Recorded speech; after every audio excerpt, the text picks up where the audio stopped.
só explicar um pouquinho a ideia, né, desse curso aqui, que ia ser inicialmente 4 aulas, nós diminuímos para 2, e agora já acho que deveríamos ter feito em 3, mas como estou vendo aí que o público não vem muito, então não adiantaria muito, né?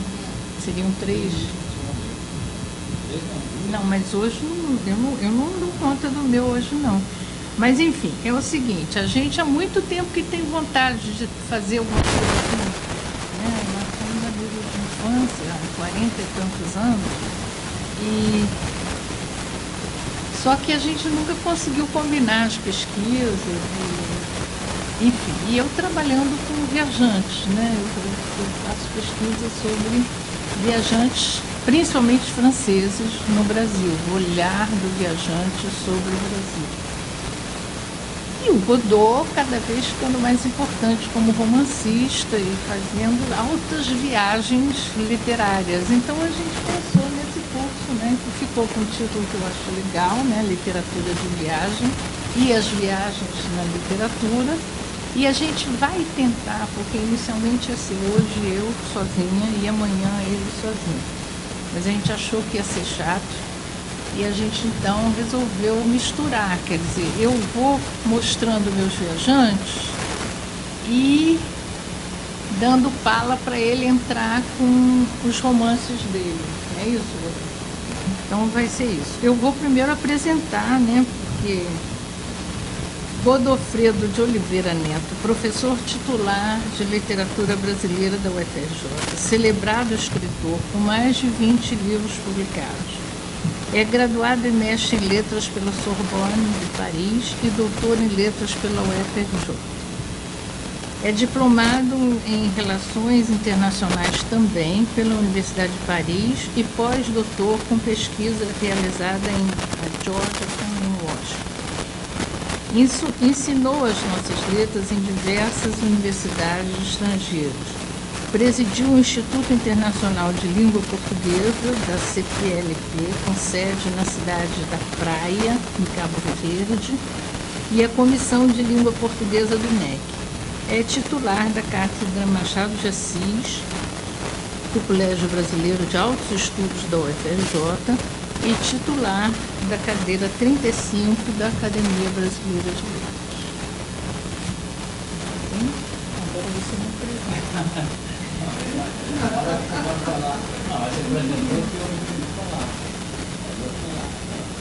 Sim, é isso mesmo. Eu te apresento, você me apresenta. Pode ler aqui, o meu está aqui também. Não, mas na hora que você vai falar. Hein? Na hora que você vai falar, se apresenta. Eu vou falar agora. Maria Elizabeth Chaves de Mello é professora titular na pós-graduação em Estudos de Literatura da UF. Foi professora da PUC-Rio, lecionou na Université de Québec a Montréal, fez pós-doutorado na École des Études en Sciences Sociales de Paris, é membro do CREPAL, na Universidade de Paris 3, Sorbonne Nouvelle, e coordena o convênio da UF com a Université de Pau e de Pays de la Dour. Então, temos 2 professores titulares.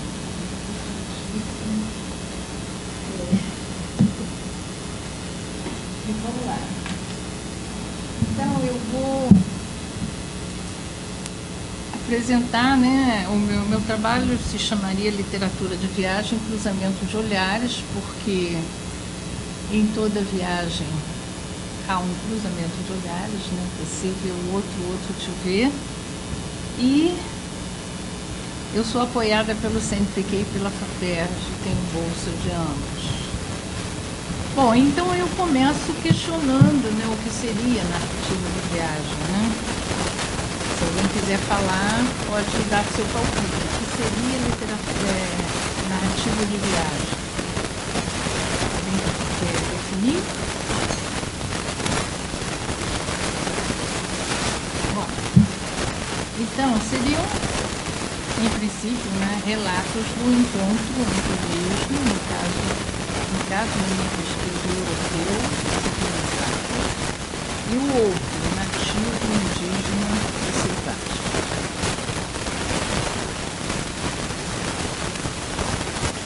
No relato de viagem, nós temos o imaginário fictício mais os fatos reais. Quer dizer, todo relato de viagem é um texto autobiográfico, né? Porque o viajante é escritor, que ele se torna escritor por causa da viagem, né? A gente não sabe dizer se ele é viajante escritor ou escritor viajante. Normalmente é um viajante que se torna escritor narrando a sua viagem, né?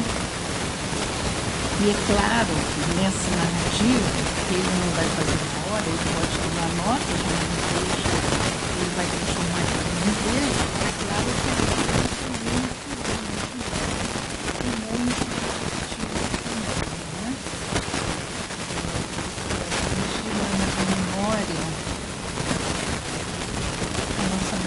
quando a gente está lembrando das coisas, a gente também imagina, né? Não é? Bom, no século XVI, que é quando os portugueses chegam aqui, né? Não se fala mais em descobrimento, né? Dois franceses e um alemão escrevem sobre o Brasil, né? Além, evidentemente, da carta de Pero Vaz de Caminha, que eu espero que todo mundo tenha lido, né? Porque é fundamental a nossa certidão de nascimento, né? Mas o que eu acho interessante é que o primeiro que escreve foi Hans Staden, o alemão, tá? E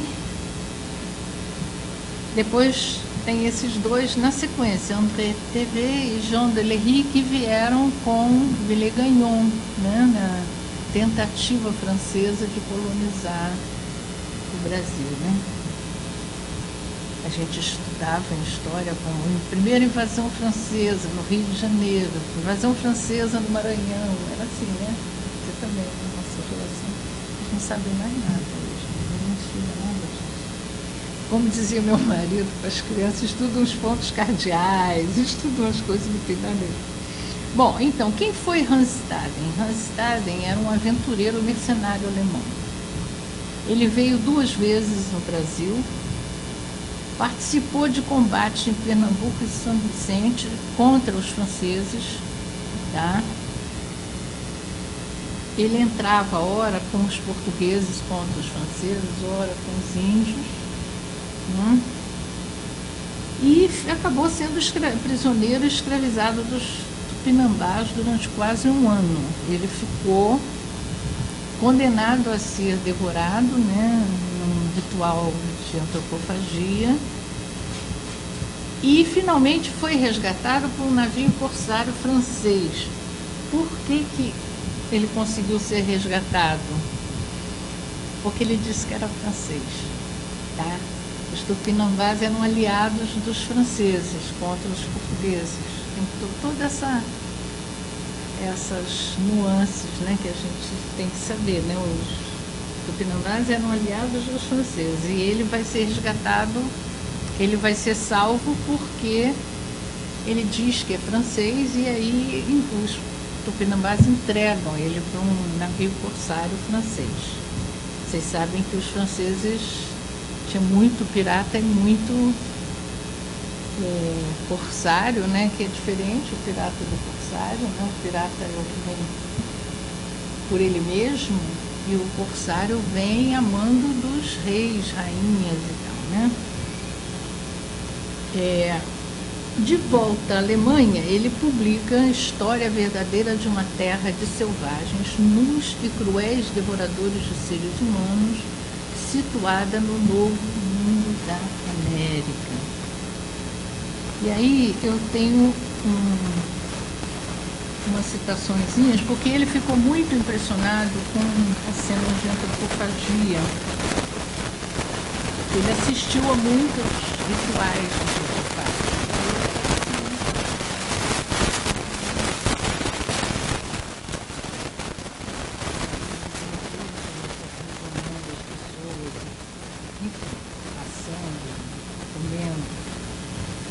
Eu escolhi uns pedacinhos. Quando trazem para casa o inimigo, os primeiros a bater nele são as mulheres e as crianças. Depois colam nele penas, cinzas, raspam-lhe as sobrancelhas, dançam em volta dele e atam-no direito de forma a não poder fugir. Depois dão-lhe uma mulher, que o alimenta e também se entretém com ele. Se ela recebe um filho dele, criam-no até que fique grande. Depois, quando lhes vem à mente, matam. Então aqui tem uma cena, a cena dele sendo aprisionado pelos indígenas. Tá? Ele que desenhou, né? Foi em Ubatuba que ele ficou, São Paulo, né? Olá. Veio um colega. Eu estou dizendo que colega não vem, ó, ele é meu colega da USP. Bom, alimentam bem o prisioneiro, mantêm-no assim durante algum tempo e preparam-se para a festa. Nessa ocasião, produzem boa quantidade de vasos nos quais colocam sua bebida e queimam também recipientes especiais para as coisas com as quais o pintam e enfeitam. Confeccionam ainda ramos de penas e os amarram à massa com a qual o matam. Fazem também uma grande corda que chamam de mussurana. Com essa corda, amarram-no antes de matá-lo. Então, tem umas curiosidades sobre o Hans Staden, né? Ele, como estão vendo, ele vai descrever assim, o horror, né, da antropofagia. Isso na Europa foi uma loucura, fez um sucesso louco o livro dele, né? A publicação dele é de 1557, 57 anos depois da chegada dos portugueses, né? É a primeira referência feita à antropofagia no Brasil. Ele desenha muitas cenas, tá? Eu só escolhi 2 desenhos aqui. Foi um grande best-seller do século XVI, traduzido rapidamente para várias línguas. E muitas adaptações de livros, inclusive de Monteiro Lobato. Eu li, o primeiro Hans Staden que eu li na minha vida foi do Monteiro Lobato, né? Nelson Pereira dos Santos, quando faz Como Era Gostoso Meu Francês, em 1971, se inspira nos relatos do Hans Staden. E Luiz Alberto Pereira faz o filme Hans Staden. Então ele inspira várias outras obras, inclusive no cinema, né? Bom, aí, antes de passar para o próximo viajante, eu queria lembrar que o nosso amigo Godofredo tem um livro muito bom que fala da Guerra do Contestado. Agora, falar perto de uma grande historiadora é um negócio meio complicado, mas enfim, o Godot vai lá. E onde ele fala dos alemães em Santa Catarina. Então, os alemães são acusados de um monte de coisa em Santa Catarina, né? Então, vamos lá. Esse livro é muito bom, aconselho quem quiser conhecer um pouco da história do Brasil a ler esse livro. Bem, boa tarde a todas, boa tarde a todos. Obrigado pelo convite, professora Beth. Uma alegria sempre muito grande de poder falar também da própria obra. Nunca é uma tarefa fácil, né?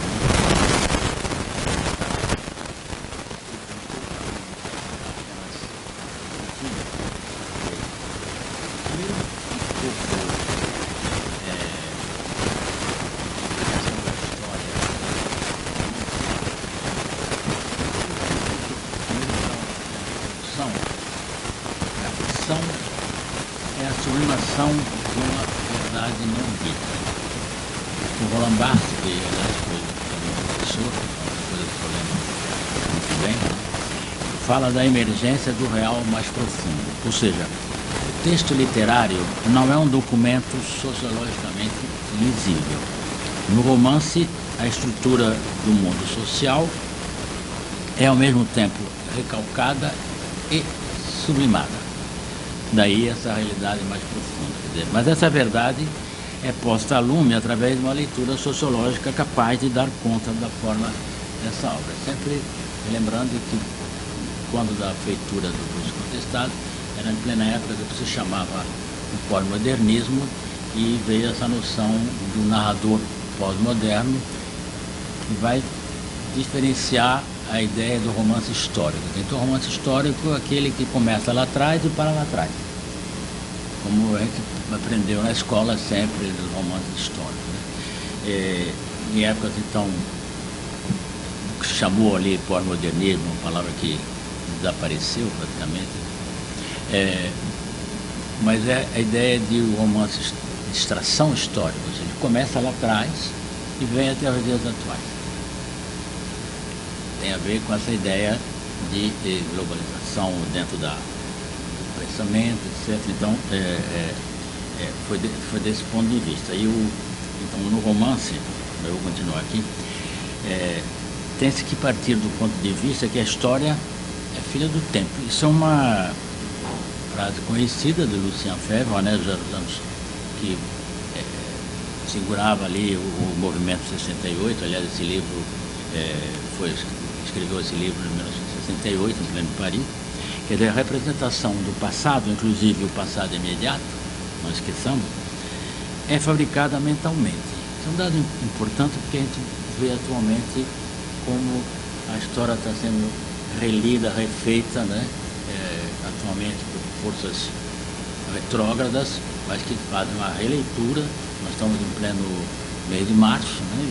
São 60 anos do golpe de 64, e aí a questão da releitura da história, vocês estão vendo como está sendo feita nas contemporaneidades. Então, essa famosa história das mentalidades, história da cultura.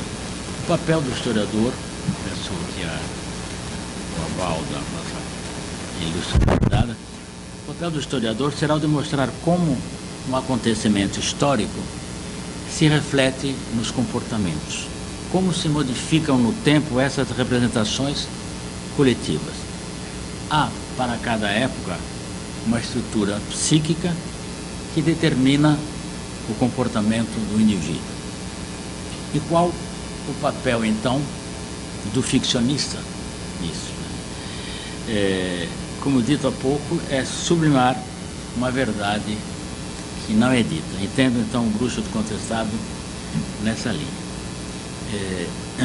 Então, o Bruxo Contestado em 3 épocas, justamente mantendo essa ideia do narrador pós-moderno. A Guerra do Contestado, contada por alguém que que ouviu falar quando era criança, em plena Segunda Guerra Mundial. Houve de empregados domésticos, uma família bastante rica da Santa Catarina, e houve um relato sempre de uma pessoa que trabalha lá, que viveu a época contestada. Então, a questão da memória, ela ouviu isso e ela está redigindo isso. Depois foi militante trotskista no Brasil, que então ela nasceu de 30, eu acho, era de 30, não tinha, um pouco antes, tinha 15 anos na época da Segunda Guerra Mundial. Então, viveu naquela região, porque onde se dizia que Hitler ia trazer a paz, era bem no início, não se falava ainda de campo de concentração, etc. Era algo que ia resgatar o orgulho dos imigrantes alemães, porque nós esqueçamos que os alemães todos vinham pobres. Minha avó nasceu em Berlim, então conheço também esse, por parte de mãe, por isso que Mano de Oliveira é parte de pai. E as fotos que a gente tem, eram todos vasos, assim, fotos assim, na séria, podia rir, se ria, né? Vasos de plantas nas festas que estavam sem sapatos. Que é interessante isso, quer dizer, essas pessoas que depois venceram e hoje são extremamente conservadoras, etc. Então, essa ideia aqui está essa tecla, que a narradora é uma mulher, aliás, que foi também sempre me surgiu muito, porque às vezes, eu gosto da literatura feminina, eu sempre pergunto, e se por acaso são personagens a mulher feminina que foi criada. Porque o dado mais importante do escritor e da escritora é a criação do narrador, a figura do narrador, da narradora. Essa que é o essencial do romance, que é o mais difícil. Então é sair de si, é tentar não ser o autor. Aquelas lições que a gente dá em curso de escrita criativa, sair de si. Porque se não sair de si, você vai ter vergonha do avô, da avó, da mãe, do namorado, não pode ter palavrão, não vai não sei o que, não vai, enfim. Então esses interditos todos não podem guiar a tua caneta, porque então você está no real. Agora você está criando um outro real, né, na ficção. Então não pode, quer dizer, esse é o primeiro movimento. E a Tecla, que é uma mulher, repito, ela que está narrando, ela tinha 15 anos quando começou a guerra, 14. Ela então soube tudo contestado, que é de 12 a 16, por conta de pessoas que foram aqui, e ela já em anos 60, então já teria 30 anos, né? Mais ou menos isso aí, se engaja no movimento revolucionário brasileiro. Passa uma água ali. E eu quis trazer isso para dizer o seguinte, os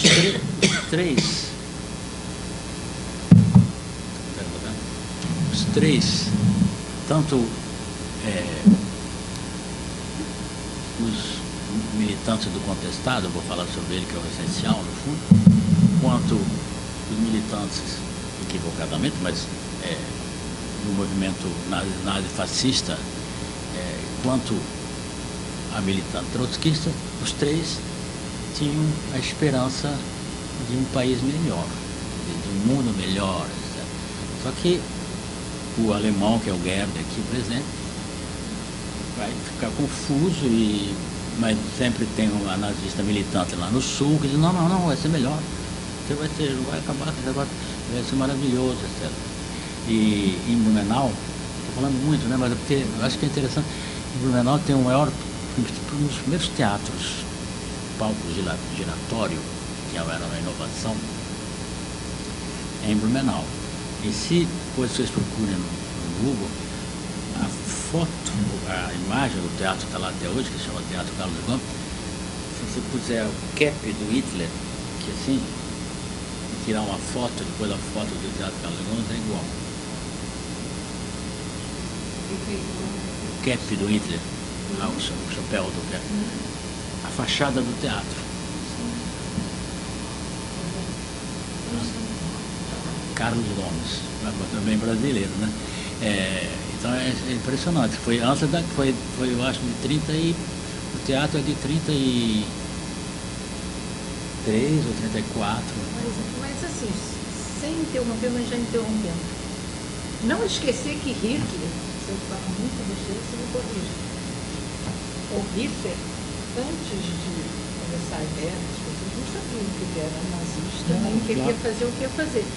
E ele resolve o problema da inflação na Alemanha, que era uma coisa que a gente não consegue nem imaginar o que era a inflação na Alemanha. Então ele era adorado nessa época. Adorado. Não, por isso que, quer dizer, até naquele momento, e principalmente o imigrante, né? O imigrante no Brasil, o sofredor.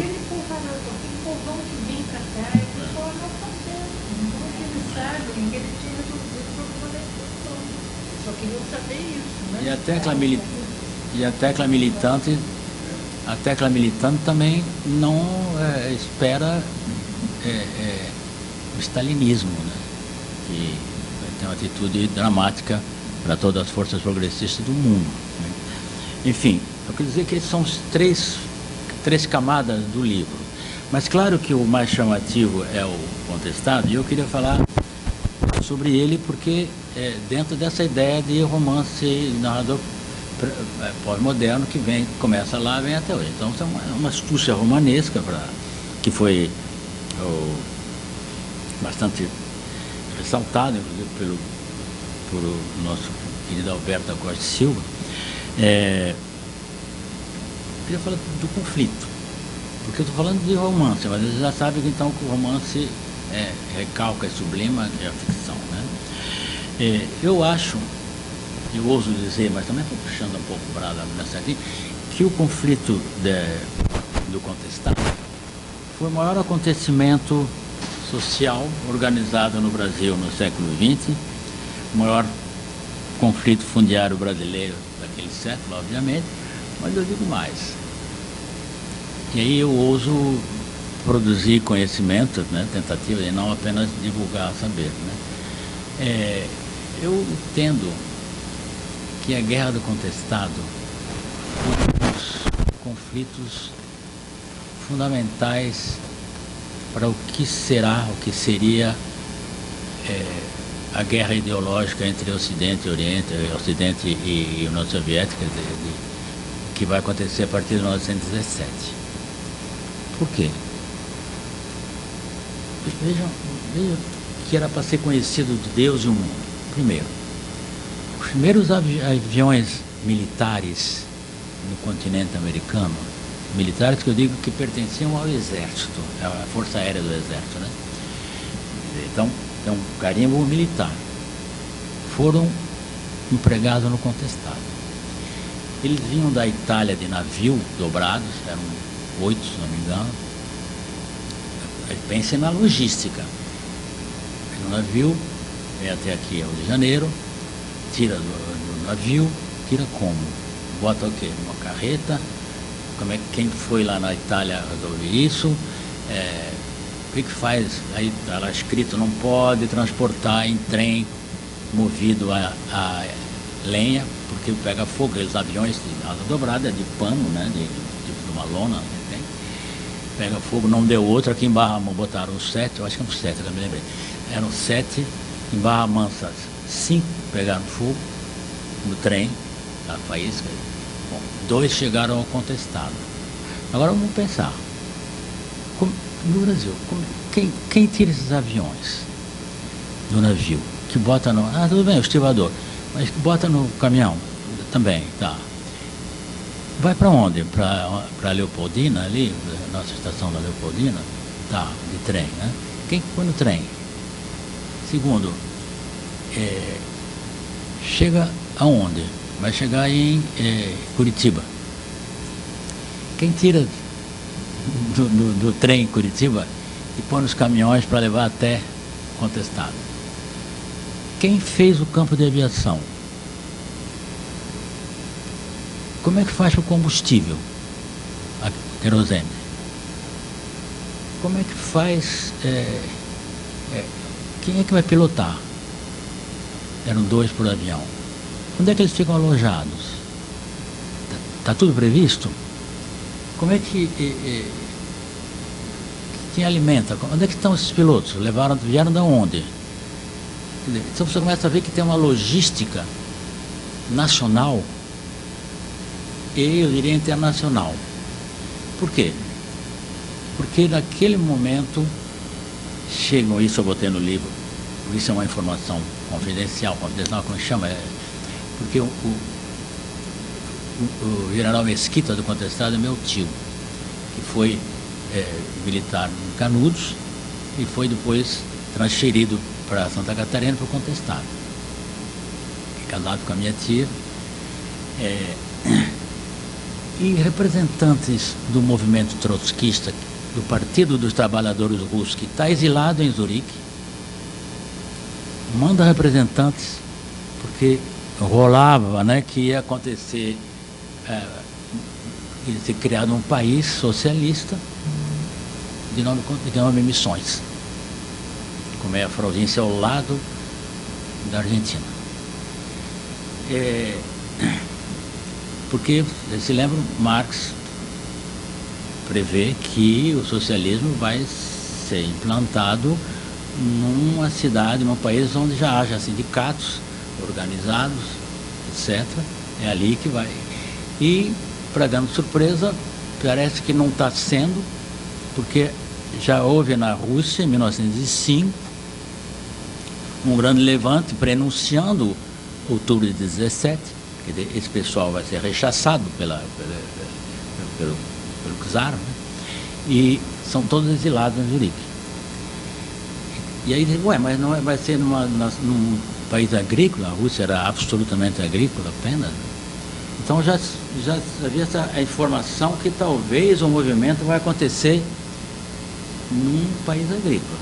Então, e vem esses dois representantes, que são recebidos por dois deputados do Paraná, aqui no Rio de Janeiro, na Assembleia, né, no Congresso, né, Câmara de Deputados.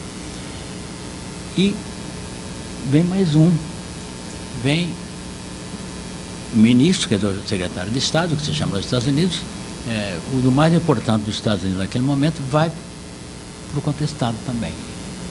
Aí tu pensa, ué, mas por que tanta gente? Segundo, a Argentina, Buenos Aires, era entre as 5 cidades mais importantes do mundo, naquele momento. A coisa se passa ao lado da fronteira, é a regra do direito internacional, que quando o país desloca tropas para a fronteira, o país contíguo também desloca. Então, a CGT argentina já existia e já operava, né, Confederação dos Trabalhadores Argentinos. E que dê a informação sobre as tropas argentinas. Por isso que estou falando da internacionalização do conflito. Então, é óbvio que a Argentina enviou tropas para a fronteira, né? Então você tem, aí chamam o maior empreiteiro do mundo naquele momento, como um grande, chama empreiteiro de obras, né? Que recruta 5.000 pessoas no Rio de Janeiro, todos quase saindo da prisão, esvaziou as prisões, e outro tanto em Recife, também, esvaziando as prisões.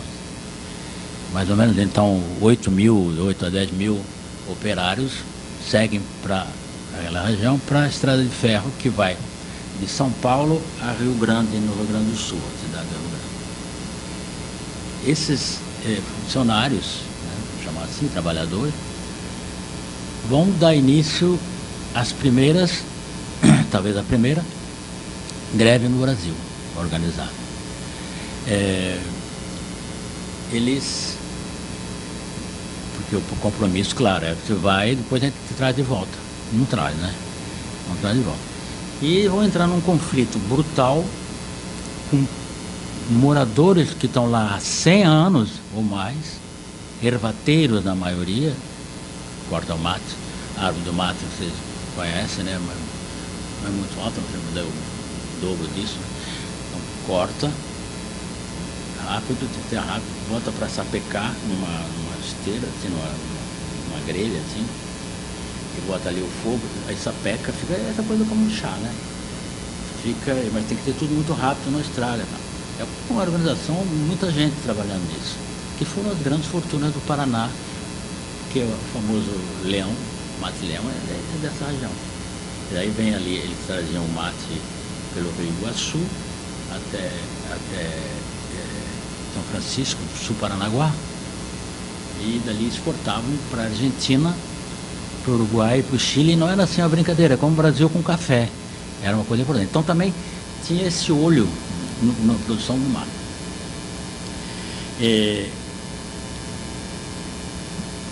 Armas, isso foi de 12 a 16, armas que vão ser usadas na Primeira Guerra Mundial de 14 a 18, são testadas no contestado.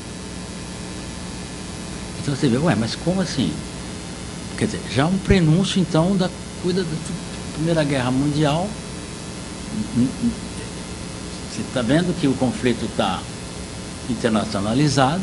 Eu acho que ali é a divisão ideológica, que vai ser logo em seguida, em 17. E então, aí, assim, mas, então por que não ficou conhecido? Né? A gente mesmo em Santa Catarina passou a estudar recentemente, depois, se me permite, mas depois desse livro começou a... Mas é verdade que o Espiridião a mim, que é governador, também trouxe para a cena iluminada todo esse conflito contestado, ainda que fosse o interesse dele, eleitoral, mas pouco importa. Primeiro, porque era igual Canudos, quer dizer, os revoltosos, que chamados aqui fiéis, que o governo chamava de fiéis, pediam a volta da monarquia. Isso é curioso também em Canudos, né? Quer dizer, aí você pensa, mas por que parece, pô, uma república parece tão mais democrática, né? Não, mas república não significava nada em relação à mudança de vida do cotidiano dos miseráveis. Nada, né? Ao contrário, não tinha nem com quem negociar, porque é documento com documento, escreve, ninguém manda aqui. Quer dizer, não tem nenhum representante do rei com quem eu possa falar, não. Tudo manda um memorando. Enfim, lá foi a mesma coisa. Então, a monarquia, claro, a república fazia só, foi 89, então fazia nem 20 anos, né? Mais ou menos, sim, 20. Que a república estava instalada e, quer dizer, outros caras de novo pedindo. E aquela matadeira conhecida em Canudos foi transferida para lá, que era aquela metralhadora que arrebentava todo mundo. Então, isso quer dizer, não, bota embaixo do tapete isso. Não vamos falar desse negócio. Como em Canudos, não vamos chamar de revoltosos, chama de fiéis. Loucos, né? Quer dizer, ou seja, vai correr leite nos rios, já deixa de dizer, ninguém acredita, mas deixa de dizer. Porque aí isso aí ser loucos. Não se dizer revoltosos, aí a coisa muda de figura. Revoltosos era político. Agora dizer que vai correr leite nos rios, lá em Canudos, e também agora em Santa Catarina, deixa de dizer. Então é jogo politicamente dizer que são fiéis. Euclides toca nisso, um pouco de que vai falar de loucura, né? A última palavra dos sertões, loucura, quem são os loucos? Nós, eles ou nós, né? Vai claro. Por isso que os sertões, aliás, fica, né? Senão seria um simples libelo contra pobre, não teria graça, porque ficou nessa dúvida. A dúvida machadiana que a gente viu hoje, quer dizer, a dúvida que é do mesmo momento, foi publicado em 1902, mas está escrito ali nos anos 90, também fica essa dúvida, quem somos nós, etc., se a gente está certo, o Brasil. Mas vai dizer que o Brasil não está pronto, e vai comparar com a Terra, que também não está pronta, geologicamente ela está se mexendo, não é ainda definitiva, então a nação brasileira também não, né? Bom, então não quero me alongar, eu vou ler logo passar, senão sou eu que vou falar, né? Então, o que eu disse, eu só releio, mas de maneira talvez mais precisa, né? Empregaram-se aviões com fins militares pela primeira vez no continente, armas que serviriam na Primeira Guerra Mundial foram testadas, as primeiras greves organizadas se deram ali, está entre os grandes embates ideológicos no Ocidente do século XX, temia-se o surgimento de um país independente socialista na região. Segundo depoimentos e informações que colhi, representantes de tendências ideológicas mundiais estiveram presentes desde o secretariado americano, do Partido dos Trabalhadores Russos, do Partido Trabalhista Inglês, esqueci de dizer, da Confederação do Operariado Argentino e por aí afora. No entanto, a Guerra do Contestado tinha começado apenas super-regionalmente, mas era a fronteira com a Argentina. Buenos Aires ficou de prontidão. Houve também uma enorme tensão racial entre os alemães, entre colonos alemães e italianos, chamados para colonizar a terra habitada por moradores há décadas e décadas, e o Brasil cafuso. Percival Farquhar, que eu esqueci de falar, acho que me lembrei que falei, depois parei. Percival Farquhar era esse maior empreendedor. Ele morava aqui, quando vinha ao Brasil, morava no edifício, que é uma curiosidade, que é o edifício mais belo aqui do Rio de Janeiro, que é na Praia do Flamengo, de construção francesa da época, Biarritz. Ele morava ali. E ele criou tudo autorizado pelo governo, uma empresa de colonização. De 15 quilômetros de um trilho e 15 quilômetros do outro, quer dizer, 30 quilômetros, uma extensão de mais cerca de 1.000 quilômetros, foram dados então para a firma de colonização para e distribuir terra principalmente aos colonos do sul do Brasil, italianos e alemães. Aí se deu um conflito com os poceiros e que vão se juntar aos trabalhadores do Rio e do Pernambuco que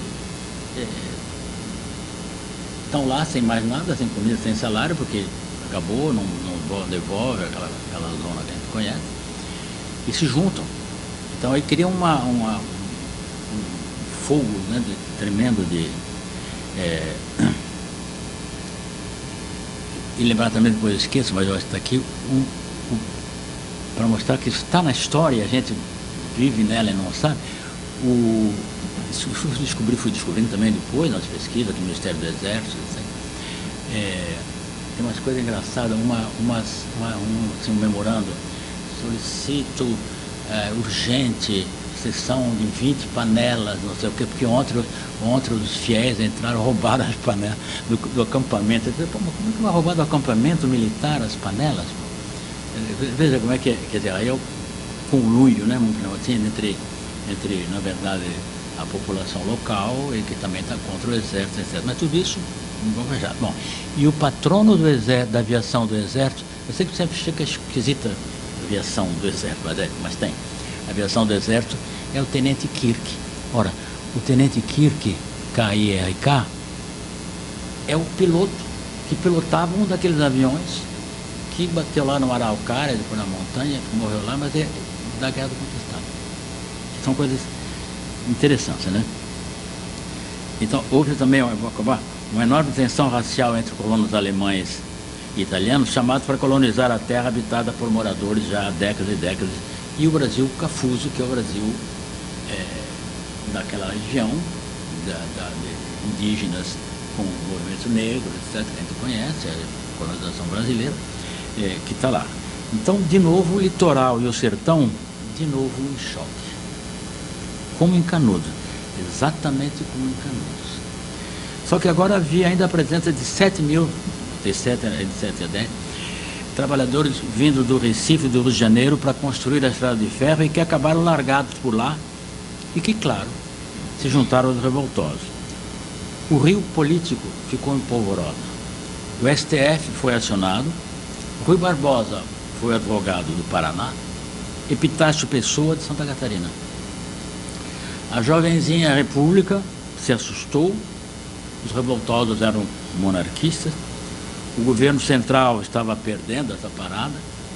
Enfim, uma confusão dos diabos que, por sorte para o governo do Rio, a eclosão da Primeira Grande Guerra empurrou o conflito para debaixo do tapete.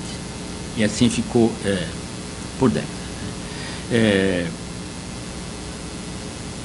Como chamam o pulo os especialistas, um romance de distração histórica não é um ensaio, nem um romance histórico. Há, por ser justamente uma ficção, alguma licença poética, aliás, como Euclides fez nos Sertões. Porque não, Euclides estava lá, mas estava lá, se um troço que se passa depois daquela montanha a 1 quilômetro, ele não viu também. É tudo relato. Mas viu, né? Viu, está lá, isso é diferente de fato. Então, o contestado não ficou conhecido porque não teve um Euclides contestado. Mas, gente, o que Euclides ouvia? Eu ouvia também de relato de pessoas. Ele não viu, não dá para ver uma guerra, você fica vendo. É coisa do jornalista, você fica perguntando, pergunta aqui, pergunta ali, e traça um quadro. Mas também não é assim, parece que viu tudo, como se fosse um drone que não viu. Né? Então, como Euclides, quer dizer, então me considero também aqui um romancista antes de tudo. Mas construo um diálogo entre verdades históricas, com trechos do jornal da época, com situações literárias. Os historiadores, claro, estão em melhor condição do que eu para estabelecer a verdade verdadeira. Mas dados para serem interpretados estão nas folhas do Bússola. Só quero ler para acabar, porque senão ainda vai ficar e não vai acabar. Para ver a coisa da população. Eu tenho um outro dado que é ruim para mim, é que tinha a grande liderança incontestável. Era tipo um Antônio Conselheiro. Teve vários Antônio Conselheiro, que é o João Maria. Esse título eu fui a Curitiba, a Berapuava, não faz muito tempo. Ainda existe essa reverência a João Maria, que era o bruxo lá de contra o contestado, porque eles passavam também pelo Paraná, eles andavam, era uma região grande, não era uma coisinha pequena, era uma região assim, maior de Portugal, ou do tamanho de Portugal. E tinha uma fonte lá, a fonte João Maria. E aí, pasmem, e aí, como está tudo filmado, tem que me acreditar, eu estou em casa, tranquilo, toco o telefone, alguém falou há pouco dos sotaques aqui, né? Toco o telefone, aí diz, o Godofredo, eu senti logo um sotaque assim, do oeste de Santa Catarina, oeste do Paraná, que é esse sotaque do R palatalizado. E ele disse, sim, não, aqui é fulano do MST, se não fosse eu, vocês não iam acreditar, né? Porque foi a editora Nova Fronteira que deu o seu telefone.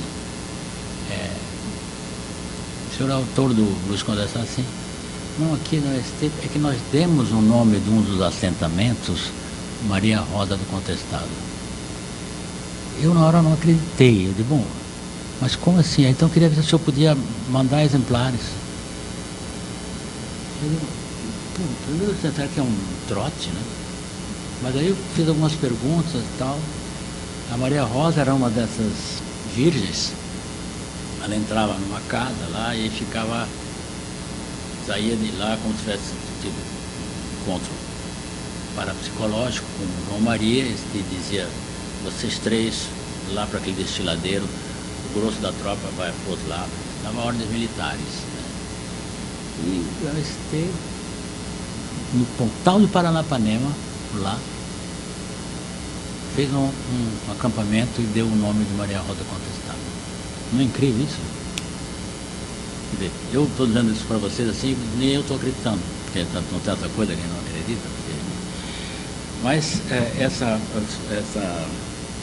E aí, recentemente, claro, o governo quer tirar essa palavra contestada, aí botou lá uma placa, isso agora ano passado, né?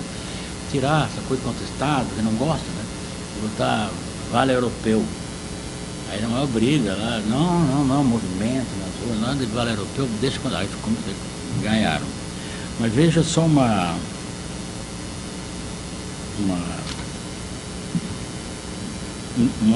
eu também usei todos os jornais da época, claro, né? O livro tinha 2.000 páginas, seria 2.000, era para ser, mas você tem corte. Mesmo assim ficou exaustivo, porque aí viram uma confusão de histórias. Não passou por 200. Ai, que pena, eu sabia que eu tinha marcado, depois não fiz isso. Beto, você me atrapalhou aqui. Era para eu ter... Não, era uma cena do jornal Estado de Santa Catarina que foi entrevistar o diabo, que era o anjo lá. E vocês caem para trás porque a paixão que esse jornalista teve foi numa... Vamos achar,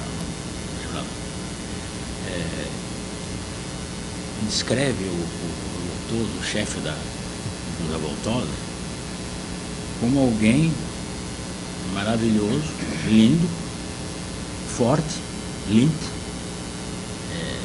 Boa pessoa, tá apaixonada, que não é possível. Queria achar isso, pena. Achar depois a gente conta. Tá, bom, então vai falando. Deixa eu avançar um pouquinho entre eu começo agora com os meus franceses, né? Do Brasil, onde eu fui, que é a cidade franciscana,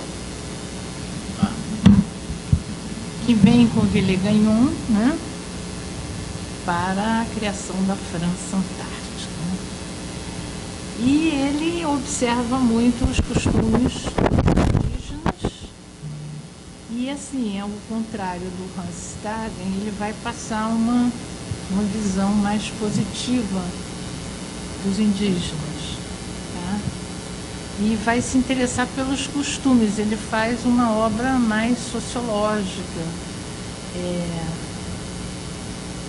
Nesse livro do Alberto Broussa, Agostinho Seronça, ele publicou vários trechos do relato do André TV. Tá? É bem interessante a gente ver como é que ele vê, né, os indígenas, os animais, as plantas. A principal causa, só um trechinho, a principal causa de minha viagem às Índias Americanas, olha só como é, Índias Americanas, deve-se ao seguinte fato: o generoso senhor de Villegagnon, cavaleiro de Malta, homem tão consumado quanto é possível sê-lo em assuntos da marinha e em outras virtudes, assim que recebeu, após madura deliberação, as ordens reais, solicitou-me insistentemente auxílio para a execução de sua empresa, estando para isso autorizado pelo rei meu senhor e príncipe, a quem devo inteira honra e obediência, visto estar bem informado de minha viagem ao Levante e do concurso que eu poderia dar ao empreendimento. Pelo que de bom grado acordei em tomar parte na viagem, tanto por desejar satisfazer, dentro de minhas possibilidades, a vontade real, como por causa da empresa, embora laboriosa, mais humilde. Então, qual é a curiosidade que a gente tem sobre André TV? As primeiras impressões dessa tentativa francesa de colonização, tá? Ele é católico, como eu falei que é frade, né? E vai acusar os protestantes do fracasso da empreitada, porque, na verdade, o Villegagnon vem no auge da briga de religião na Europa, né? Então, católicos e protestantes estão se matando, e Villegagnon mesmo era ambíguo, a gente não sabe. Você sabe se ele é católico ou protestante? Eu não sei até hoje. Ele era católico, mas meio atraído pelo protestantismo, né? Villegagnon. Então tinha uma...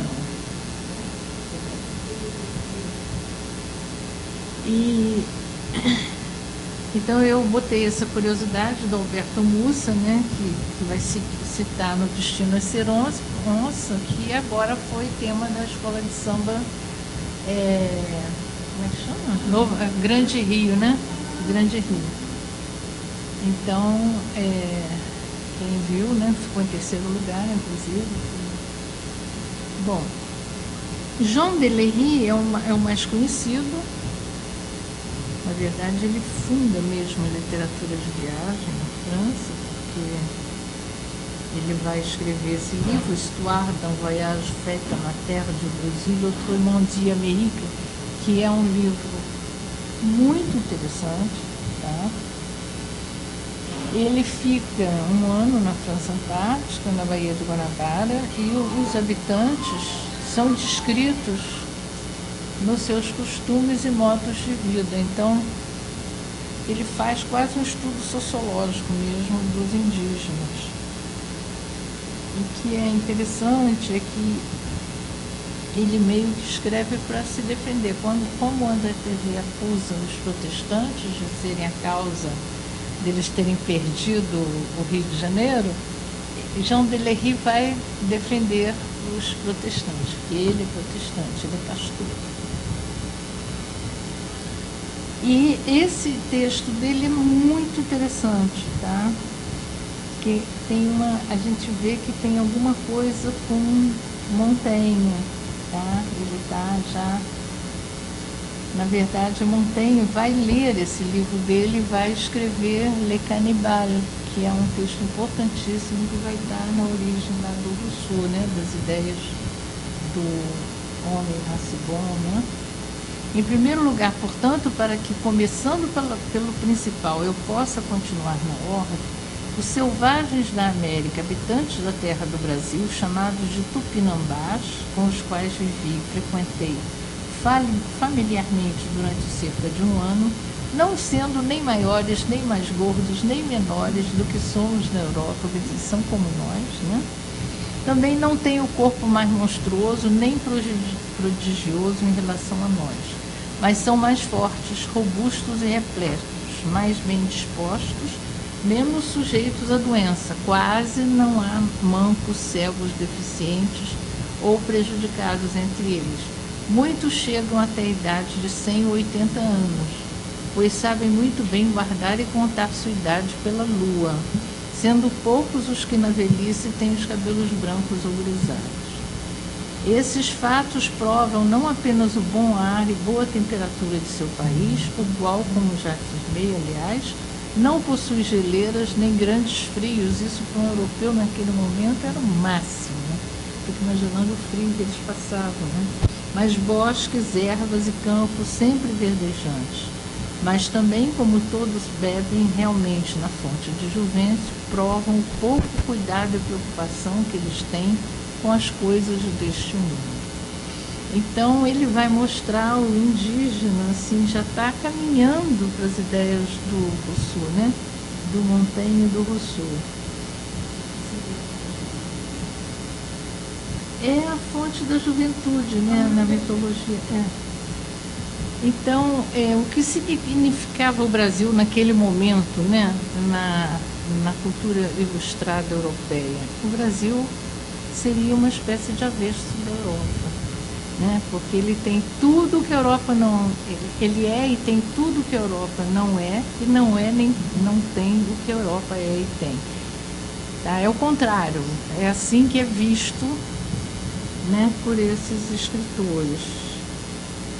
Então, Maria Helena Rouanet, que é uma amiga querida, foi professora da UERJ há muito tempo, ela tem um livro esplêndido sobre esses viajantes, chamado Eternamente em Berço Esplêndido. Esplêndido. E ela fala, né, ela diz que tem 3 aspectos nesses relatos: ver, descrever pormenorizadamente o que se viu e publicar. Quer dizer, havia esses 3 elementos, né, essas 3 intenções no relato de viagem, né? E o que eu reparo, né, eu acho que todo mundo repara, todo mundo que convive com o europeu sabe que é assim, né? Há sempre um olhar positivo sobre a natureza, um embevecimento diante da paisagem, encantamento com a vegetação, o clima, a fauna. O Brasil é lindo, é tudo maravilhoso, mas um olhar negativo de medo, pavor, né, pessimismo diante do povo nativo. E críticas práticas colonialistas. Eles mesmos chegam criticando como é que os portugueses faziam aqui. Só que eles não falam que eles também estavam fazendo a mesma coisa na África e lá no Haiti. E, desculpa, tem um francês aqui, né, meu querido? Mas...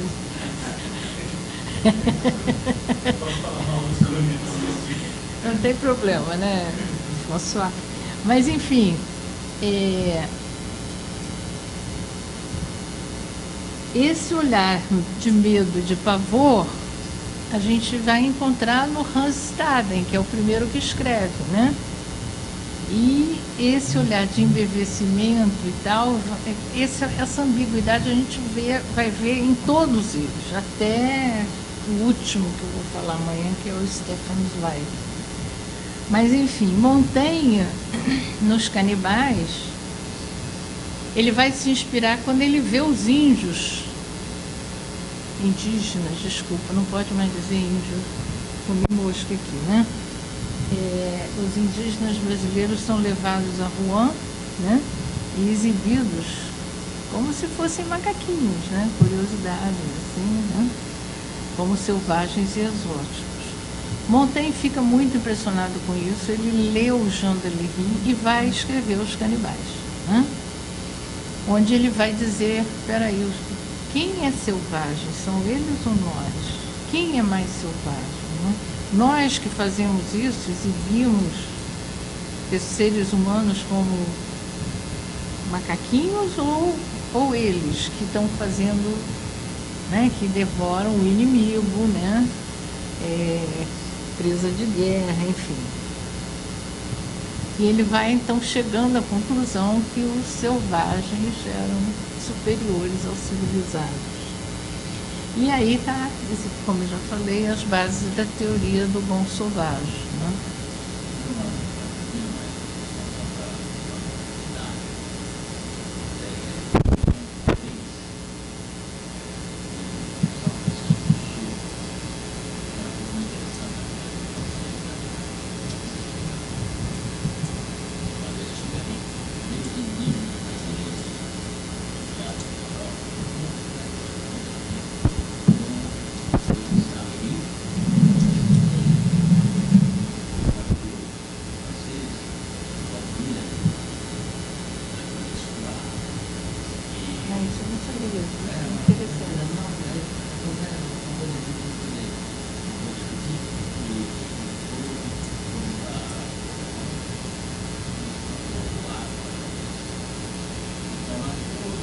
Não, eles ficaram, esses índios não voltaram.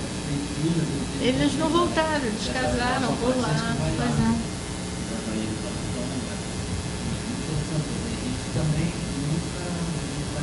Não, é isso a gente tem que descobrir, vou correr atrás.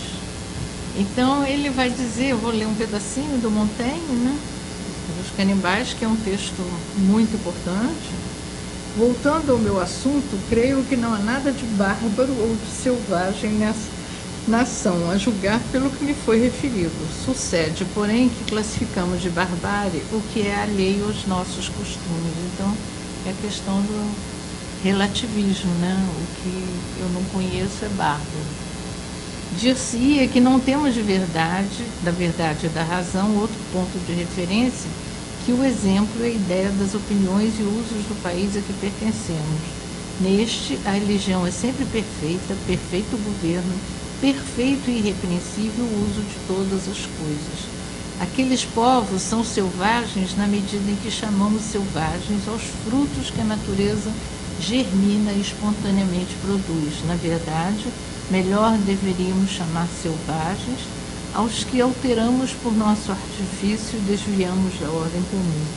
Nos primeiros, as verdades são vivas e vigorosas, e as virtudes e propriedades mais úteis e naturais do que nos últimos.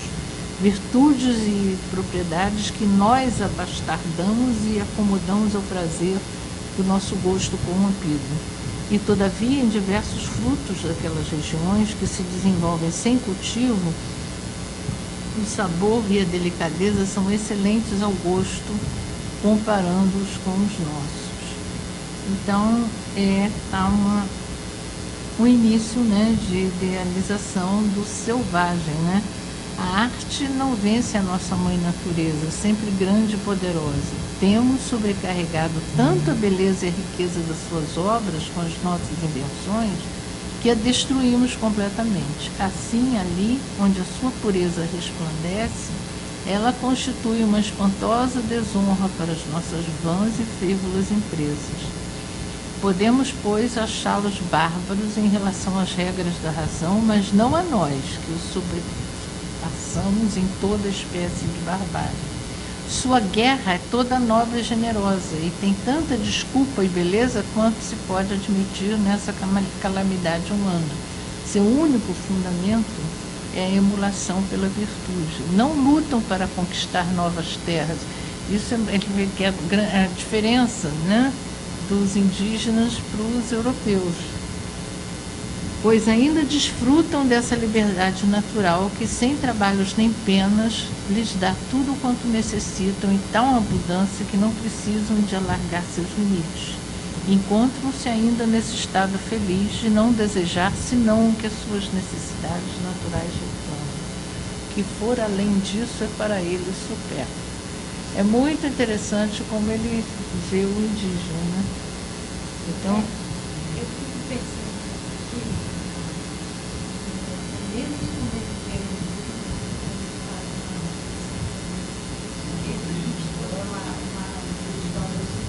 exatamente. que é o que o senhor vai dizer, não é uma escuridão.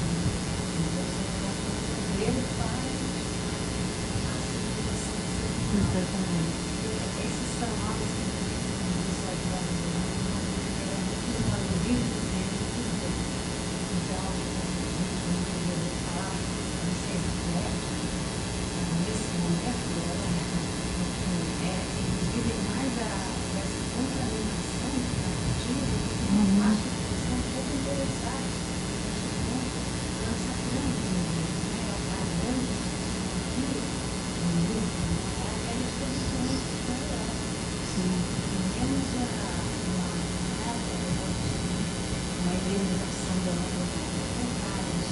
A guerra de religião, mas também as guerras coloniais, né? Quer dizer, as guerras que são travadas com os países quando eles vão chegando e vão... Não, nesse momento Sim, nesse momento quando você pensa isso, é muito menos uma que é o conceito de autoridade da pessoa. É. Muito menos, né? Muito menos de outro, né? O que nós estamos fazendo, né? Vai.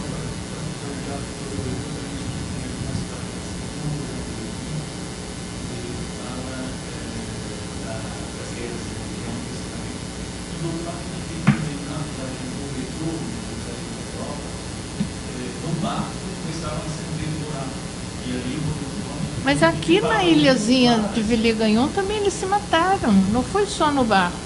Aqui eles já se mataram. Mas aí eu acho que, na minha lembrança, eu acho que ele tem palavras bastante claras para dizer que, mas quem são os antropófagos? Exatamente. É. São os selvagens, porque ele tinha Nós. Exatamente isso.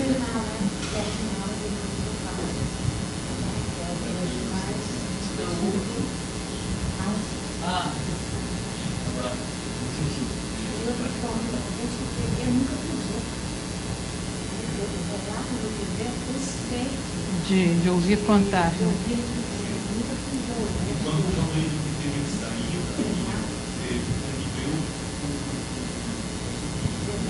O TV, eu acho que ele ficou na ilhazinha só, né? Aquela ilha é minúscula. É onde está a escola naval. Quem conhece é desse tamanhinho. Eles ficaram ali. Que naquela época era bem no meio da Bahia, porque depois foi aterrado aquilo tudo, né? Era bem no meio da Bahia, então ele era bem isolado, né?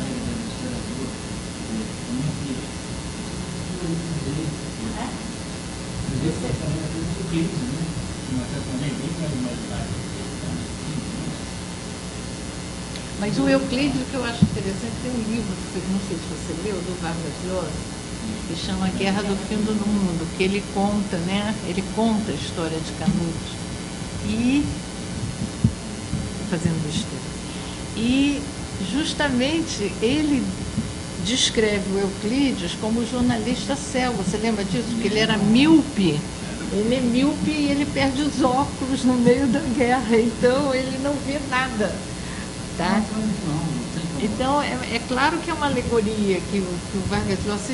Esse livro é interessantíssimo. Mas a alegoria também em relação ao Bom Selvagem, que foi aí, ele também é uma consequência da Revolução Industrial, porque você faz um casaco, fazer no meio da própria Revolução Industrial, como tem a área que você faz 50 por dia, aí você precisa escoar. Vender aquilo, né? Então a Revolução Francesa, que já dizia todos somos iguais, né? Que não seja de certa maneira, é uma coisa da Revolução Industrial, ou seja, os indígenas somos nós ontem, então nós somos iguais a eles, né? Então na verdade é uma coisa muito pragmática da Revolução Industrial de vender, então todo mundo na origem é puro, como eles. Então o mito Bom Selvagem é um mito que vai servir à expansão comercial, à expansão marítima, porque obviamente você não vai falar mal do teu comprador, do teu cliente, que vai comprar sua roupa, você acha que fica linda para essa roupa, fica lindo, e vai vendendo, agradar, e tem que criar mercado. Foi assim com a língua portuguesa, quer dizer, até então o desvio era um galho podre da língua portuguesa que ninguém obviamente ia debruçar sobre uma coisa errada, etc. Aí subitamente começam a aparecer, como Zé de Alencar,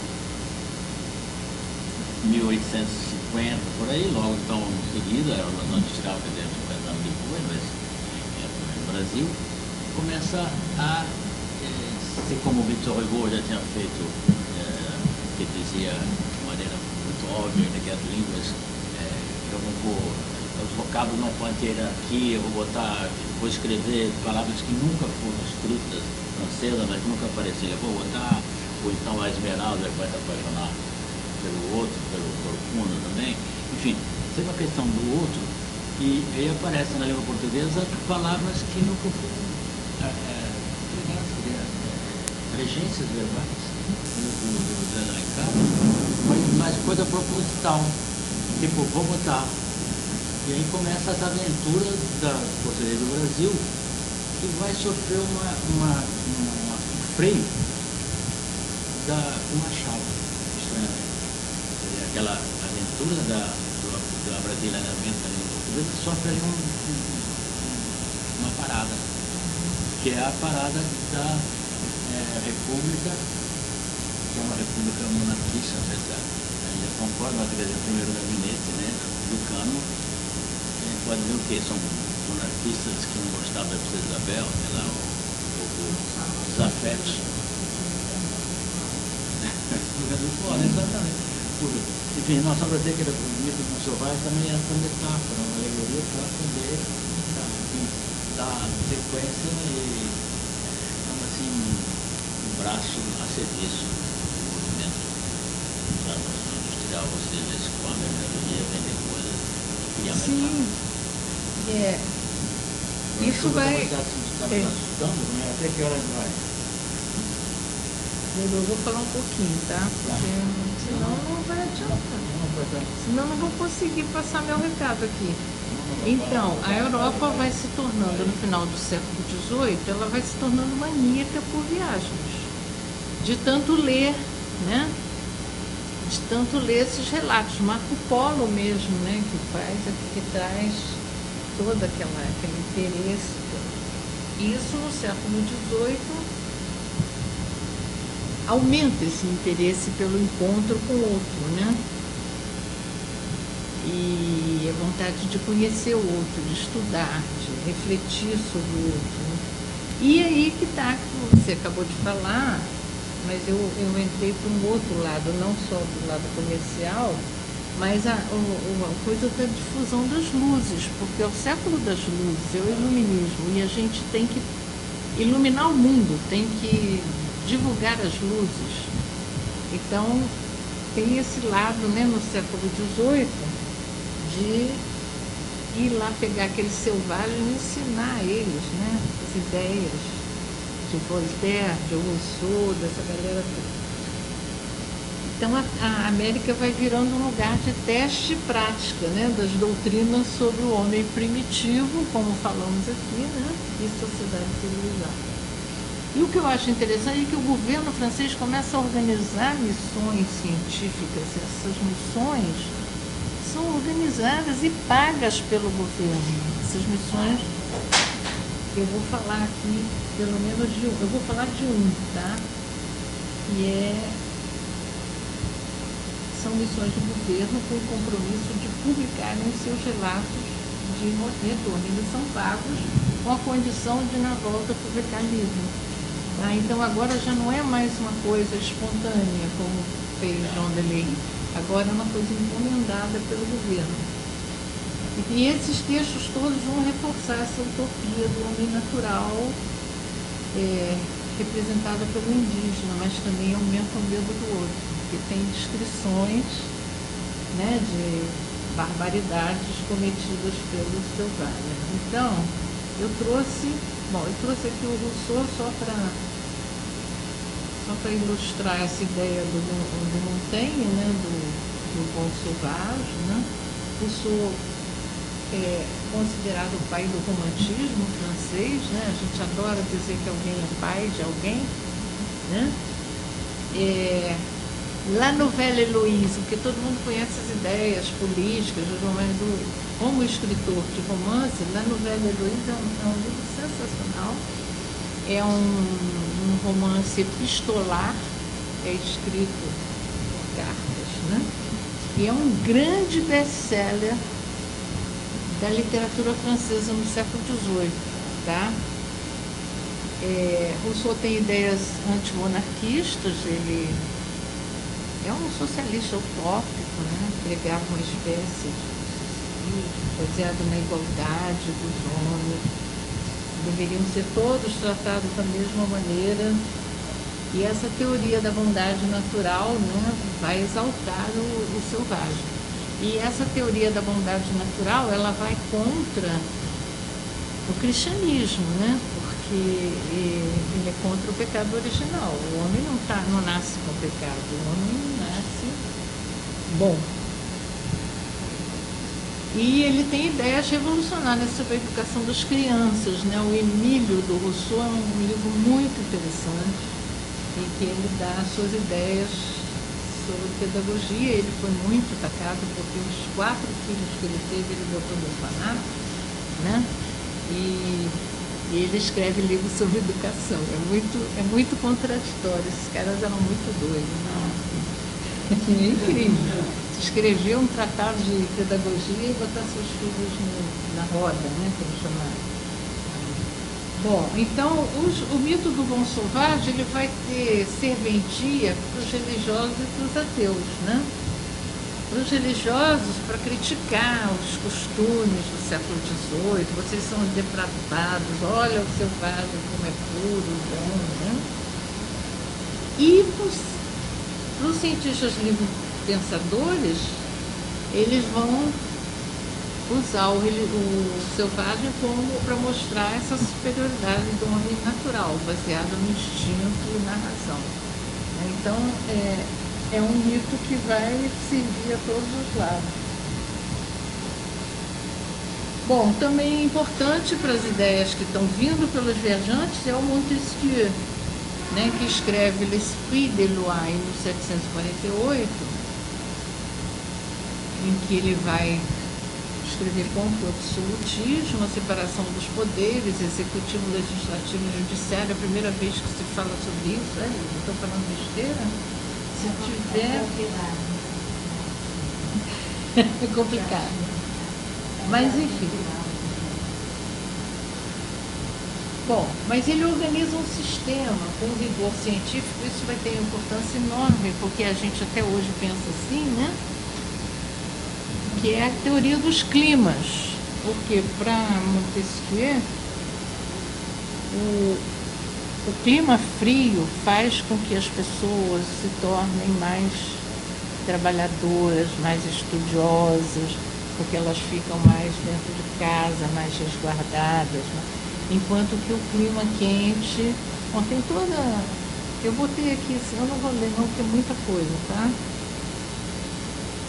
E o ar quente, ao contrário, relaxa, né? Relaxa, amolece, então faz com que as pessoas do clima quente sejam menos trabalhadoras, menos estudiosas. E eu diria que os adeptos de Montesquieu, sem saber, né, pululam por aí, porque o que a gente diz lá, porque brasileiro tem clima quente, porque aqui é muito quente, ninguém quer, a gente só quer dançar, né?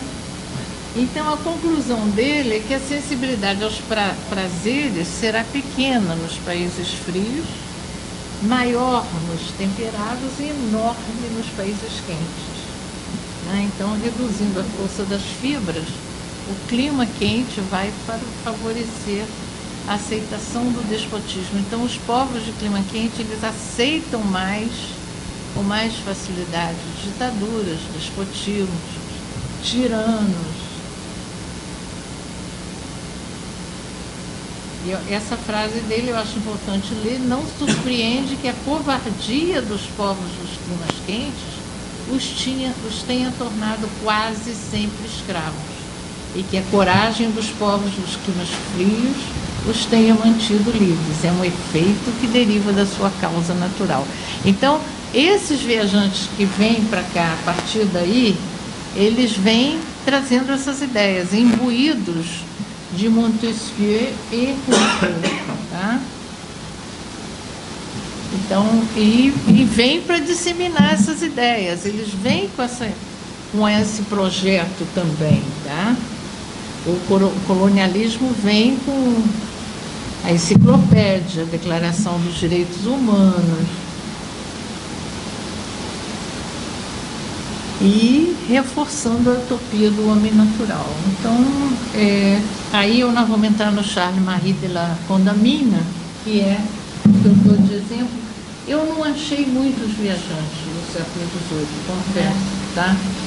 Mas esse cara me impressionou muito. Eu só traduzi uns pedacinhos dele, mas eu pretendo traduzir o livro dele também, para fazer uma antologia, que eu tenho feito antologia. Mas ele não é financiado pelo governo presente? Olha, Não pensar nesse. Não que eu saiba, não é que ele vem para estudar, né? Ele vem com um projeto. Mas assim, quem pagou essa viagem? Porque eram viagens caríssimas, né? Depois a gente fala isso. É isso que ele é um cientista explorador. Se a gente vai no Jardin des Plantes, a gente encontra um monte de referências sobre ele, lá em Paris. E é o primeiro cientista a descer o curso do Amazonas, tá? É muito importante isso. E aí, o que ele fala dos indígenas, e aí eu vou dar a fala para o Godot entrar, ele descreve assim os indígenas: creio ter reconhecido em todos uma mesma característica, cuja base seria a insensibilidade. Deixo em aberto se devemos honrá-la com o nome de apatia ou aviltá-la com de estupidez. Provavelmente ela nasce do número reduzido de suas ideias, que não vão muito além de suas necessidades. Glutões até a voracidade quando têm com que se satisfazer, sóbrios quando a necessidade a isso os obriga, chegando até a ficarem sem nada, parecendo nada desejarem. Pusilânimes e poltrões em excesso se não forem tomados pela bebedeira. Inimigos do trabalho, indiferentes a qualquer motivo de glória, de honra ou de reconhecimento, ocupados apenas com o objeto presente e sempre por ele determinados, sem preocupação com o futuro, incapazes de previsão e de reflexão sobre qualquer coisa. Quando nada os perturba, entregam-se a uma alegria pueril, manifestada por saltos e gargalhadas imoderadas, sem sentido e sem objetivo. Passam a vida sem pensar e envelhecem sem sair da infância, da qual conservam todos os defeitos. Eu acho esse texto muito impressionante. A gente não vai ter tempo de comentar, mas ao mesmo tempo, olha o que ele fala da paisagem. Um novo mundo, afastado de todo o comércio humano, num mar de água doce, no meio de um labirinto de lagos, rios e carnais que penetram em todos os sentidos numa floresta imensa que só se alcança através das águas. Eu descobria novas plantas, novos animais, novos homens. Tá? Então tem isso que eu falei, esse encantamento com a natureza e esse desgosto pelo homem, na verdade é isso, né? Bom, então agora vou passar para o Godot com a Ana. Não sei se temos muito tempo, né? Porque também, como somos poucos, assim, as intervenções. Pode ir até às 8, se quiser. Mas eu acho que tudo cansa, né? E como somos poucos, assim, fica muita coisa, porque vamos só... Mas eu acho que você devia falar da Ana, porque a Ana é um... Não, mas... Eu trouxe aqui o livro que você não, falou mas, que não tem, né? Você não tem? Eu trouxe a Ana. Tá, então vamos marcar um tempo, então? Que horas são? 7. Você quer que eu já avise? 7h30. 7h30 já. Vamos encerrar, né? Mas falar... Não, antes de encerrar a queda contestada, eu queria dizer que, quer dizer, que é uma coisa que tem que ser dita, porque eu acho que a memória do Brasil... Você sabe que eu descobri quando escrevi esse livro, se passa então também na Segunda Guerra Mundial, que as pessoas não sabem, nunca pensaram como era a vida no Brasil durante a Segunda Guerra Mundial. Não sabem. É uma coisa que o Brasil tem isso, desaparece. Quer dizer, tinha racionamento, como é que era o gasogênio nos carros. Então, se você pergunta na universidade, ninguém sabe. E é uma coisa há pouco tempo atrás, né? 50 anos, né? Então, lembro que o Matarazzo recebeu uma condecoração do Mussolini. E isso surpreendeu o jornalista na época do Estado de São Paulo, que me porque vocês sabem, mas não podia falar alemão e italiano, eu acho que depois japonês, na rua. É conhecido isso, foi a lei de 38 do Getúlio. Mas veja, porque eu não tenho mais tempo de vida para estudar, mas como é que é a psicologia de uma criança que vai com a mãe à padaria e diz: mamãe, te amo, não pode dizer, não pode falar em alemão, lá cascudo. Só podia falar dentro de casa. E italiano, que são meus parentes, porque por parte mais sou italiano.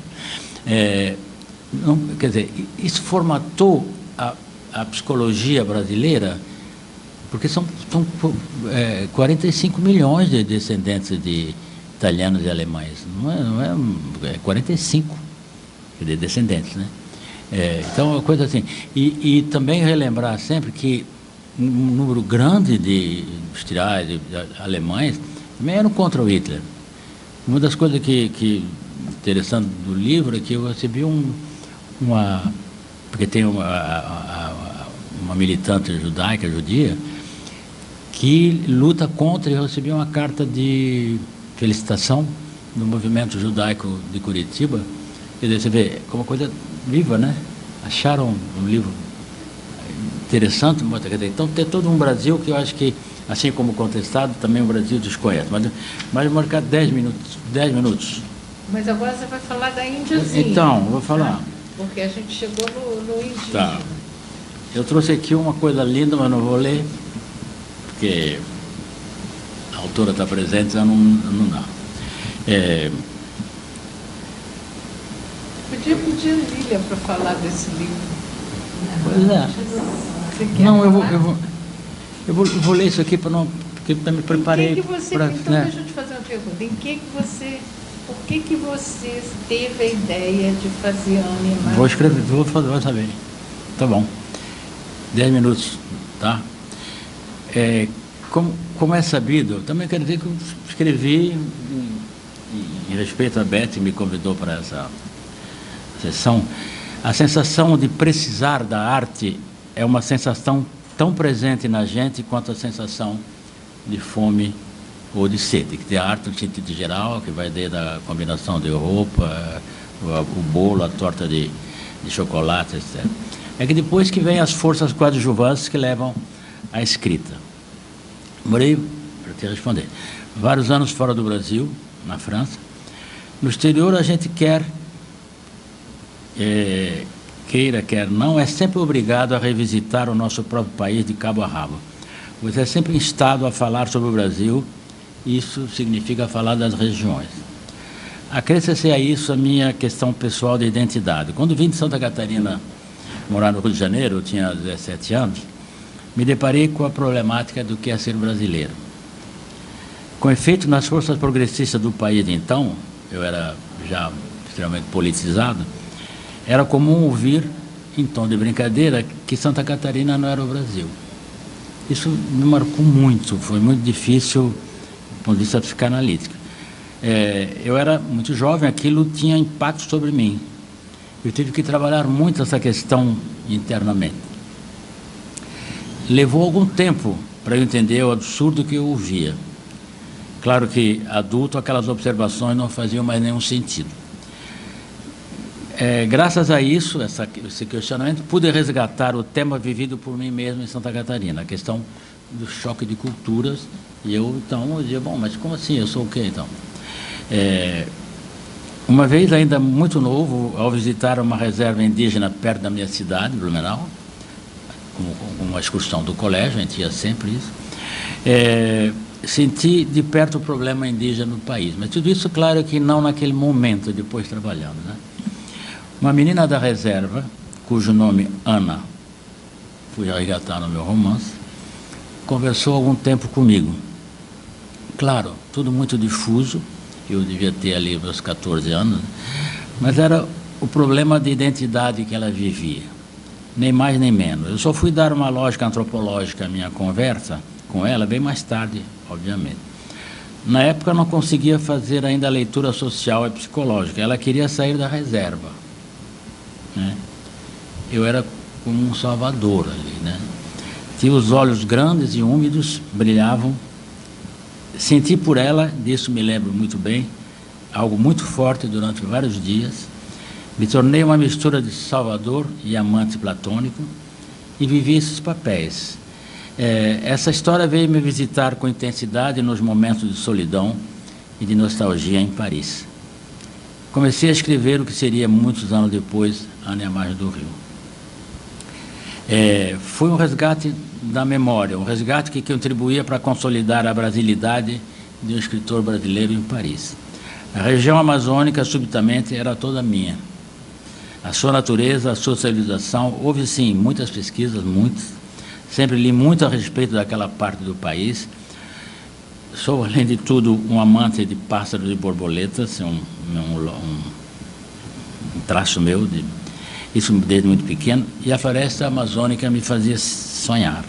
Tinha e tenho paixão por antropologia, queria conhecer todas as tribos do Brasil, frequentava todas as aulas de Lévi-Strauss na época em Paris, mais tarde, já que tinha essa coisa com o Brasil. Um dos mitos que ele cita no Tristes Trópicos é um mito que eu pus, que é o mito da criação das cores, que é surpreendente, né? Bom, a história não vai perder, mas acho que vale a pena contar esse mito, que está na mitologia. Dois índios caçando na floresta, ninhos, um vê um ninho, aí o outro fizeram uma escada de cipó, subindo, e lá de cima ele grita, isso que está em português, né? Que aí que é a história também. Tem aqui 2 filhotinhos, mas que tem como a penugem da tua mulher. Hã? Quer dizer, coisas sexuais, não botei, eu tirei até um pouco na nova versão. Então tu fica aí, pô. Aí corta a escada e ele fica lá em cima, vai morrer lá em cima de frio. Aí vem o gavião, que soube pela coruja, desse caso, ele disse, tá lá, o cara tá lá no teu ninho. Aí vem, vai matar, né? Mas chega e com pena do indígena ali, tá com frio, vai morrer. O que foi? Conta, e transforma esse indígena, esse humano, em gavião, saem os dois, vão até a taba, de onde deveriam ir, agarram aquele que cortou a escada e chamam todos os pássaros da região amazônica para vir bicar. E aí o branco do cérebro, a massa cinzenta vira garça, o fel do fígado vira o papagaio, a cor verde do papagaio, o sangue dos tucanos, das araras, etc. E uma coisa surpreendente, né? Então são as coisas que me fascinavam, assim, porque desses. E há outro do outro. Bom, estou tentando dizer que isso me fascinava, assim, essa vontade também de conhecer o Brasil, e a coisa dos indígenas, então, vem lá desde a Ana. E aí já me criticaram até negativamente por isso. Eu transferi esse encontro da Ana indígena Caigangue, na região do Caigangue. Aliás, você vê como é interessante do Brasil, nessa reserva indígena, né? Duque de Caxias, o nome da reserva, além do mais. Quando, no final da Guerra do Contestado, que eu falei tanto, sobraram prisioneiros, pegaram esses prisioneiros e jogaram lá. Então, os cafusos e os indígenas não aceitam esses caras, de jeito nenhum, né? Aí são os cafusos da reserva, aí brigam entre eles. É uma coisa assim, do Brasil. Eu tive um amigo de juventude não, de Paris, que é o Gerd Monheim, que é um dos grandes filósofos brasileiros, né, que gostava muito de mim, se dava muito bem, veio morar perto no Flamengo, perto de mim. E ele não sabia que era o final da vida, ele trabalhava com os mitos greco-romanos, né, mas estava trabalhando a mitologia indígena. E ele me passou vários também desses mitos. E o Alberto Acosta Silva também, porque tem livros, ele é sempre conhecido pelo africanismo, mas ele tem trabalhos indígenas, né, que eu conheci bastante, ele me passou e conversava comigo. Enfim, então o Gerd Monheim me ajudou a pesquisar, a selecionar e a analisar alguns mitos indígenas, era início dos anos 2000. Uma amiga, Maiara Ribeiro, que hoje é professora da Universidade do Pará, de família acreana, me deu informações extremamente importantes. Chapuri, onde se passa o livro. Além disso, ficou conhecido de todos os brasileiros no julgamento de Chico Mendes, A floresta amazônica me encanta, seduz, e por outro lado, por conta do aspecto selvagem, me atemoriza, talvez por isso me seduz, né? Viajei várias vezes à região, cada vez que eu leio esse livro, vai sair a nova edição agora, eu tenho a honra de informar, então, porque agora já é conhecido, já é público, né? Que o prefácio é nada mais, nada menos do que a nossa querida amiga Lilia Schwartz. O título é Sobre a conversa entre o jacaré e a cobra, pois tudo nesse mundo é vida, são histórias. Então, um pouco, por falta de tempo, um pouco de... E cada vez que eu estou fazendo a leitura, a revisão, eu, sinceramente, a moça me ajuda, minha assistente lá, que eu quero apresentar para te ajudar nessas coisas, eu já chorei várias vezes, assim. Eu fico muito emocionado com a Ana, eu choro por ela e também chorei com esse postulado. Então, um pouco a história da Ana, mas basicamente eu acho que é importante ali também a ideia de choque de culturas, porque ela tem que passar para o papel, em português, coisas que ela ouvia na língua indígena e que tem outra visão do mundo, por isso falei das cores, né? Quer dizer, numa língua portuguesa que é europeia, que tem um enfoque mundial europeu, e subitamente tem que passar uma concepção, a cognição, passar para a língua portuguesa, algo que ela conhece na outra linguagem, e isso esse conflito, então sempre estou tocando nesse conflito de civilizações. Mas bem, obrigado, Beth, pela... Tinha mais coisa, mas não há tempo. Obrigado pelo convite, está aqui, uma honra muito grande, obrigado pelos colegas presentes. A gente agradece a presença de vocês. Amanhã a gente continua, eu vou entrar, Lília, eu não respondi a sua pergunta. Na verdade, vai começar amanhã ele tem o pago pelo rei, o Francisco de Castelnau, a gente vê que ele é pago pelo rei, ele inclusive muda o rei, né, porque ele é contratado por, acho que Carlos X, e depois, quando ele volta, já tinha mudado e era o Luís Felipe. Então o livro dele não sai, porque o contrato era com o rei anterior. Mas, enfim, é bem interessante essa coisa de ser financiado, né? Mas o que eu queria dizer é que Ana e a Margem do Rio é uma beleza de livro e é um poema em prosa, tá? Se Iracema é considerado um poema em prosa, Ana e a Margem do Rio também, tá? Bom. Eu acho que tem tudo a ver a gente chamar o livro de poema em prosa. E aconselho vocês a lerem. Eu não considero um livro para criança. Esse é sempre a questão, né? Esse é um livro que porque a coisa indígena, todo mundo acha que é aquela coisa bobinha dos sapos, não sei o que. Parece que é coisa de criança, mas para eles não é criança, né? Não é criança. Mas é difícil isso. Eu deixei sair da sala, a autora desse ano. Sou eu também. Agora que eu entendi. Eu, aquele que escreveu, que não sou eu. Obrigado.